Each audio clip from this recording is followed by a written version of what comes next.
doesn't reveal itself all at once. First you're nice, then you're not so nice later down the line. Thou art but a forger, but most of them understand not. So now he was giving this talk to a group of officers, right? A group of his fellow psychologists and others at a military base. They had no idea what was going on. They thought it was very weird and they hushed it up. It was just forgotten about, right? See something, say nothing, right? This is what happened. So, and if you're in doubt as to that which we have revealed to our servant, then produce a chapter like it. Yeah. If you do it not, and never shall you do it, then be on your guard against the fire which men and stones are the fuel which is prepared for the unbelievers. Now, do what exactly? And we have sent down the reminder, and we will preserve it. So the 5 pillars of Islam, the Shahada, which does not appear in the Quran, right? Salat, daily prayer. Very interesting. I have Muslims trying to tell me that Salat doesn't mean prayer. And also the Quran only speaks of 3 prayers. The Hadith speak of 5. Ask a Muslim, where does the Quran unambiguously show 5 prayers? And name those prayers. Because each prayer has a name. And you can find them in the Hadith, you won't find them in the Quran, which is proof that the Hadith abrogate the Quran. They replace verses in the Quran, they supersede them. You have Zakat, annual charity, Saum, month-long fasting, and Hajj, the pilgrimage to Mecca.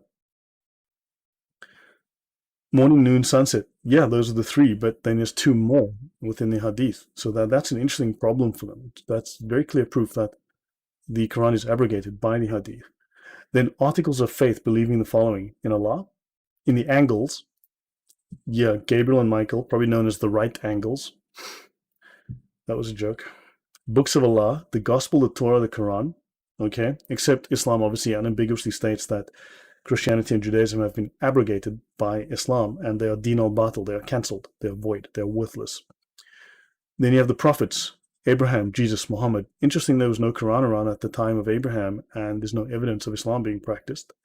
The days of judgment and the supremacy of God's will, predestination. More like obtuse angles. Exactly, yeah. Very obtuse angles. Now, the purpose of life: I created the jinn and humankind only that they might worship me. Allah created life and death that he might put you to the test and find out which of you acquitted himself best. What is the best deed in Islam? Well, to kill people in jihad, right? So, concept of complete submission. O ye who believe, enter into Islam completely, wholeheartedly. Now, what was he trying to tell people? I mean, this is his manifesto before he went and murdered a bunch of people. What was he trying to say? That Abraham, gold standard, was indeed a model, devoutly obedient. Verily, Abraham without doubt, forbearing. So Abraham didn't doubt God. Right? Abraham did not doubt Allah, and Muslims are required to have complete confidence with no information. Allah took him as an intimate friend. And when he attained to working with him, he said, "O my son, surely I have seen in a dream that I should sacrifice you." He said, "O my father, do what you are commanded. If Allah please, you will find me of the patient ones." So here it's okay for Abraham to murder his son, because Allah said so, but of course if God himself decides to kill Jesus, well, that's a problem. Yeah, double standard, whatever. So most surely this is a manifest trial, and we perpetuated praise to him among the later generations. Peace be on Abraham. Thus do we reward the doers of good. Surely he was one of our believing servants. That is incorrectly translated, because Islam believes in slaves. And certainly you have known those among you who exceeded the limits of the Sabbath. So we said to them, be as apes, despised and hated. Very interesting.